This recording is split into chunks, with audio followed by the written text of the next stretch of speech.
Shields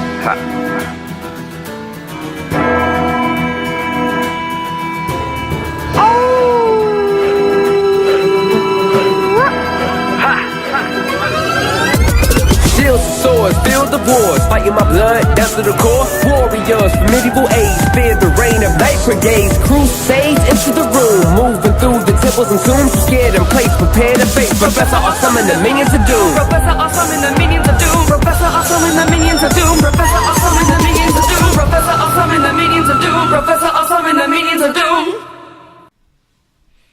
Hello, minions. Today I want to talk to you about moral confusion in Black Panther. And the truth is that this really, although I'm bringing this to you as a review of the film Black Panther, this is an idea I've been thinking about for a long time. And I've been planning to write something up or post a video about it since I had been working on this as something written, but since profawesome.com is down and this can really only be seen via YouTube, it's going to be a video. And so this is going to pass as my Black Panther review, but suffice it to say that this is, in a sense, a broader thing I see in film. And that has to do with a kind of moral confusion, where within a work of art sets up a kind of ethical framework. And then by the end of that work of art, the art in an unironic and unclear way seems to have accidentally made the protagonist the bad guy, and the villain the good guy. And I'm really focusing on film for this because I don't see it as often in books. There are a few potential cases. One of them is Mark Twain's Connecticut Yankee in King Arthur's Court, where the first half Hank is sort of the hero with around the stupid medievals, and then by the end the medievals are the ones who've been decimated by Hank's progressive social changes,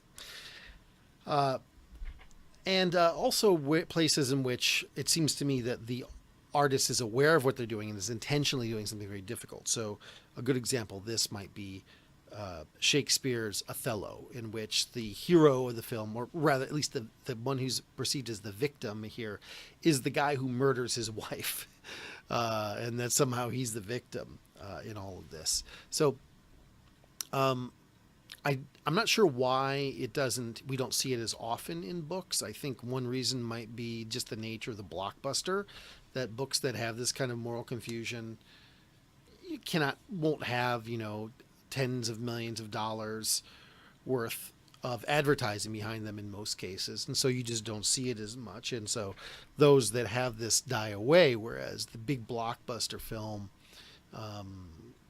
is, I think, more apt to suffer from this. Now, I first became aware of this and started thinking about this a long time ago with 1989's Dead Poets Society. And so in 1989, I was an English major and a political science major. But if you're an English major in college, the first question, I heard this question so many times, it just became this cliche, was, oh, do you love Dead Poets Society? Dead Poets Society is my favorite movie. What do you think of Dead Poets Society? And even at that time, Dead Poets Society I was very uneasy about. I didn't think it was that great of a movie. It was all right, I guess. So it certainly wouldn't have been my favorite movie, but I really felt uneasy about the morality at the center of it. We're supposed to take Robin Williams' character to be this kind of ideal English teacher that these students are lucky to have had. But in the kind of most famous scene, or maybe the most famous scene, there's an introduction in their book that he doesn't like. So there are many ways. I have offered books to students, assigned books where the introduction I didn't care for, and so I just didn't assign them to read it. So that's the one thing you could do. The other thing that I think any kind of good and ethical and decent English professor does is, if you have a problem with the argument that's laid out in a book that you've assigned, is then to lay out an argument for the students as to why that person's position is wrong and why it's untenable or why you shouldn't hold that position. But this isn't what he does. He instead orders the students to tear the chapter out of the book. And even at the time, I thought, except for the absence of flame, he's in no way different from a Nazi book burner. He's saying, I don't like this. I'm not going to offer any argument against why this understanding of poetry is wrong. I'm just going to say destroy it so that you can never read it again. And there's this weirdly authoritarian, anti-democratic line that runs through it, so that in the end, the students, their moment of flaccid rebellion is they stand on their desks and call him Captain, my Captain. Again, a weirdly authoritarian scene in a film that posits itself as being ultimately about rebellion.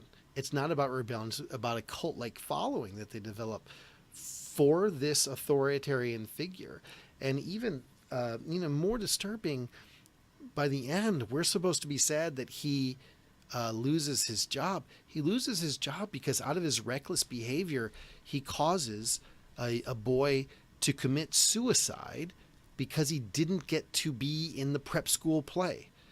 Now, ladies and gentlemen, I have been in plays myself, and I can tell you, of all the things that one might consider suicide over, not being able to be in the prep school play is hardly high on that list of things that rank as incredibly serious. And of course, in the context of the movie, it was supposed to represent some broader direction of the boy's life. But now the direction of his life is he's dead, and he has no life. And we're supposed to think that that was a good and noble choice, and that this teacher who manipulated him in ways that led him down that path was good and noble. And so when people kept talking as if this guy was a model, I thought, no, this is the opposite of what I want. I don't want to say to students, here is a thing I don't like, destroy it, rather than here's an argument against it. And I certainly don't want to manipulate my students into suicide. Also a bad thing.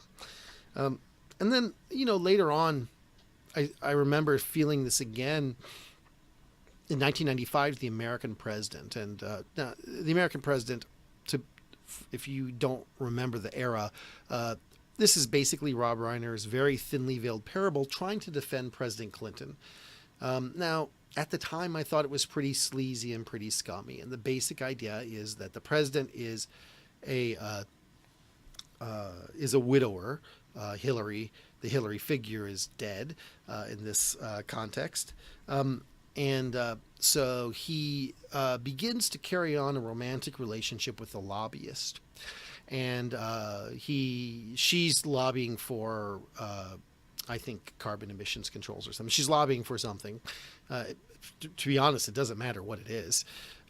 And he says, well, the votes aren't there for it. And he says, if you can get me so many votes for it, then I'll support your position. And she can't, because nobody wants it. And in the end, he basically, to impress his girlfriend, says, nope, we're going to do this anyway. And I thought at the time, and I thought, now, of course, today, in the era of #MeToo, you can sort of see how incredibly sleazy this is as a kind of romanticization of Clinton's sort of disgusting behavior. But let's leave that real world side aside. Let's just leave it within the context of this. The context of this is it's that the coalition that elected the president doesn't want to put their apples in this wheelbarrow. They can't get enough votes in Congress for this, so the broader representatives of the nation don't want this. But the president is going to push forward in a very authoritarian way because he wants to impress a girl. I don't really think that that's admirable. I think that, in fact, that's quite not admirable. And I remember thinking, aside from the sort of sleazy sex stuff that was in the real world, within the context of it, he was a bad guy. Now, in talking about this, I also want to omit certain kinds of things. So, for example, I think we should omit what would I'd call the fan theory, which is the Empire did nothing wrong for Star Wars theory. I have a lot of sympathy for some of those, but it's a more complicated view of things. Like for example, the Empire did nothing wrong relies a lot on expanded universe things and other issues like that. I also want to omit a lot of from this comedies, particularly comedies that are about hijinks. Almost any college comedy, like from Animal House on, if you consider it within the context of that world, they're really terrible. Like the heroes are the worst people ever. They're the ones who need to be who need to be punished. For what they do. And this is true even for my beloved Ghostbusters. Dean Werner comes in and says, hey, you've lost your funding because you are a bad scientist and you treat science like a dodge or a hustle, as he says. And we're supposed to feel like he's the villain and Bill Murray's the good guy. But we've literally moments before seen Bill Murray doing just that, doing an experiment where literally he's falsifying the results to flirt with this girl and to torture this guy who's done nothing wrong to him. He just seems to think the guy's a dork and he deserves to be tortured. So, obviously outside of the realm of this kind of comedy, terrible, terrible people. And then of course, really when you look at almost any kind of teen sex romp, all sorts of rapey and semi-rapey things will happen in these, all sorts of things which are passed off as hijinks. So I'm going to put those aside. Some of them are frankly low-hanging fruit. Some of them are just actually a little more complicated, and I don't want to complicate the issue a little bit. I want to talk about moral confusion in other ways. And I almost talked about this for Maze Runner 3, but I thought Maze Runner 3 didn't rise this level. And in Maze Runner 3, the end of the Maze Runner series, there's lots of spoilers here, by the way. The heroes of this are upset because the bad guys, who are named Wicked, because if they didn't call them Wicked, you literally would not be able to recognize them as the bad guys.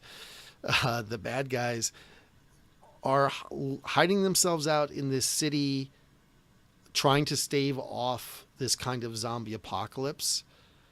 And the heroes, are opposing them so that they can apparently go off and the heroes who can cure the zombie apocalypse, by the way, instead of cooperating with them in that, they are themselves going to go off to what's apparently an island or some sort of coastal area to hide themselves away from everyone else so that everyone else on Earth can die when they're the only ones who can live. Clearly, I mean, you literally have to call the villains Wicked, because otherwise, by the end, there's no way that you would identify the villains of the film as the bad guys. They clearly have the moral high ground, and in fact, they're able several times to make these kinds of claims and arguments, and say, "Listen, yes, we know that you have to sacrifice, and that this is terrible, but this is the only way we can save everyone." And the moral of the story is, nope, everyone doesn't deserve to be saved. Only people who happen to be naturally immune to this deserve to be saved. And so I think this is that Black Panther, to get into this, is a really kind of extreme example of this. I think this is also why Michael B. Jordan, I don't want to take away from Michael B. Jordan's performance. I think he's really, really good. But he gets a little bit of boost by bad writing, ironically.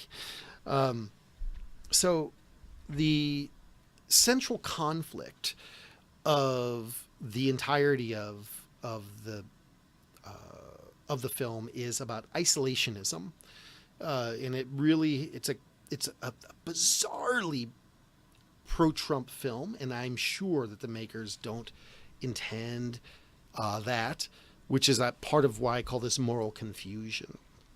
And the idea here is that Wakanda is the wealthiest and most technologically advanced society, and so they do not allow outsiders to come in there or to know anything about them. They don't allow refugees. They do not help anyone who's outside their borders. That's it. And the new king, who seems really dumb. I know he's supposed to be the hero, but the truth is, like, he's like 30, and at no point does he seem. He's been educated and raised his whole life to be king, but he acts almost like he's a King Ralph figure. Like, he has no idea. Like, oh, I've never thought of these ideas before that we're dealing with, that I should have my entire life been thinking about and been basically the main preoccupation of my life. He's sort of struggling with people trying to pressure him to open up things a little bit to outsiders. And again, here's a case where the villain has to be named Killmonger, just like the villains had to be named Wicked. So you know who the bad guy is supposed to be in this, because Killmonger, in essence, wants to violate that entire paradigm by saying, no, we need to use these weapons to wage war on people who have been around us. And you could argue, well, that is coherent, but it would only be coherent if it was exterior, if the story were told mostly exterior to Wakanda, not interior. But interiorly, first we basically have these 5 tribes, and I think it's the Jabari tribe is the gorilla tribe. The Jabari tribe are sort of depicted as, they're bad and retrograde because they've gone off to be by themselves.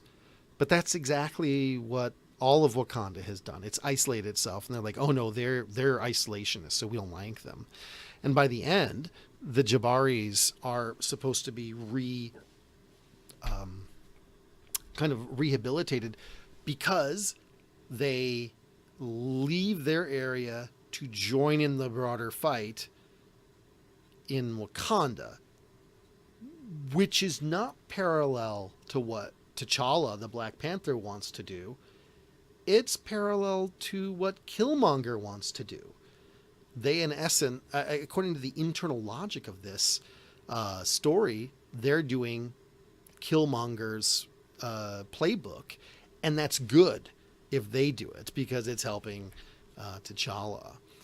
And then in the end, there's this weird sort of moment where they act like they're acknowledging that Killmonger was right, because they're going to, in one of the dumbest ways that one could possibly violate an isolationist policy, they're going to create basically a cultural arts center in Oakland, California. They're still not dealing with refugees, none of that stuff. It's like, well, the great compromise is, we'll show off our spaceships to you. Not that we're going to have a mass market in vibranium.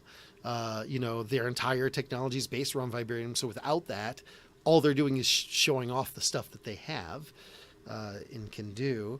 And so they seem to acknowledge, yes, we are the villains. We are the bad guys here. We are the ones who let everyone else suffer, and we don't care. It would have made a little more sense maybe as a standalone film, but within the context of the MCU, you're stuck with all the things that have happened, everything that has happened, that they, in essence, did nothing and stood by and let the entire planet be threatened. But even if we take it not within the MCU, unlike the DC is in kind of this fictionalized world, the MCU is really a version of our world in much more of a kind of direct way.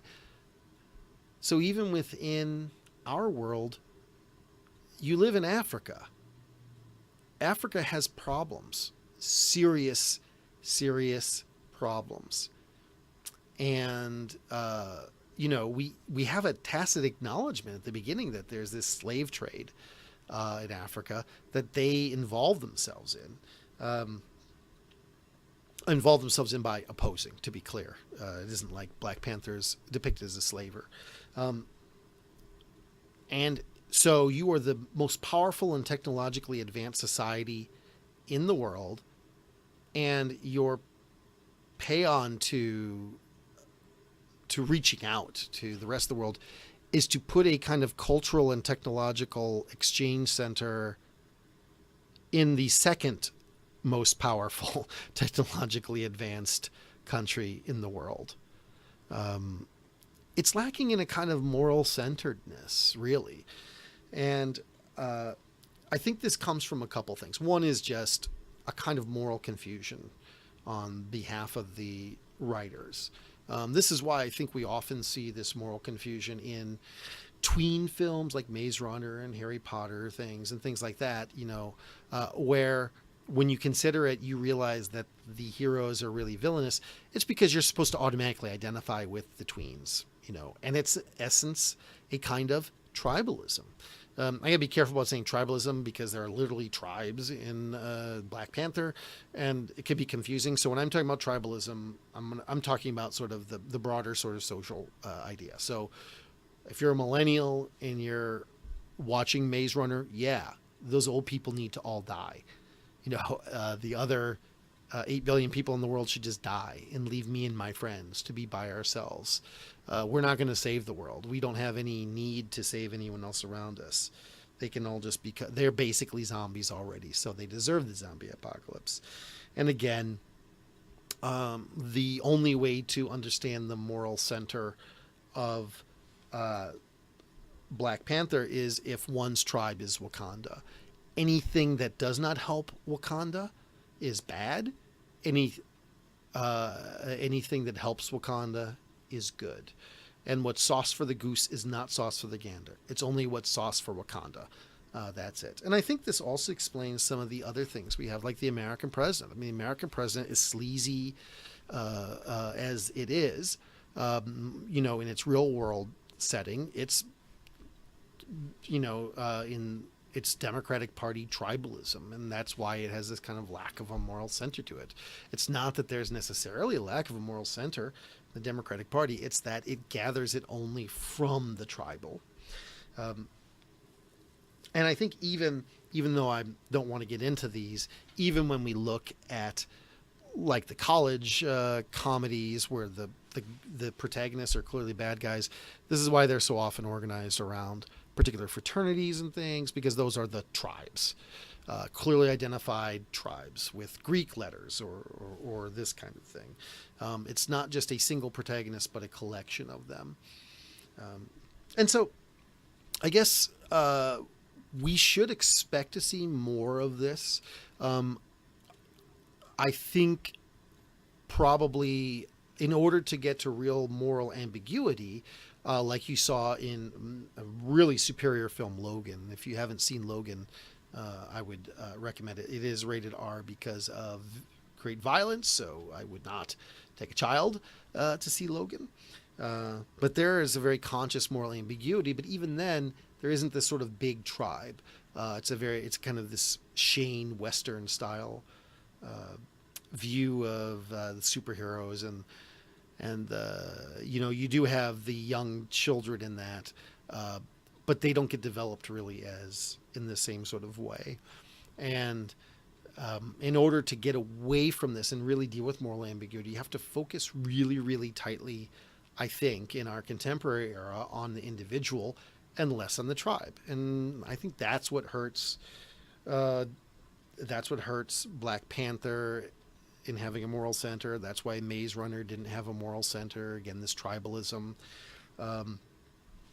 There's this weird sort of thing in the Hunger Games, pick another tween thing, where it's like, oh no, the grown-ups have organized this geographically into tribes, but the real tribes are the young people versus the old people. We don't like that tribalism. We want to inform it with our own tribalism. And it isn't to say that you can't have interesting or fun or good art that is, that operates in this way. But rather to say that you have to be really careful because you end up with this moral confusion and not having a great moral center, which is really one of the main problems, I would say, artistically with Black Panther. That being said, I guess it was worth seeing. I don't know that I would see it on the big screen, and I would pay money to do that. I used MoviePass, so I did not. Also, I've been asked by several people. A large part of the opening takes place in Busan, Korea, where I have lived part of my life, and they've said, "Is it like that?" And I would say that it is a lot like that. The main thing that is different between what you see there in reality is there is no possible way to have a car chase through Busan, because it would be bumper to bumper traffic everywhere you go at all times. That being said, thanks for joining me, minions.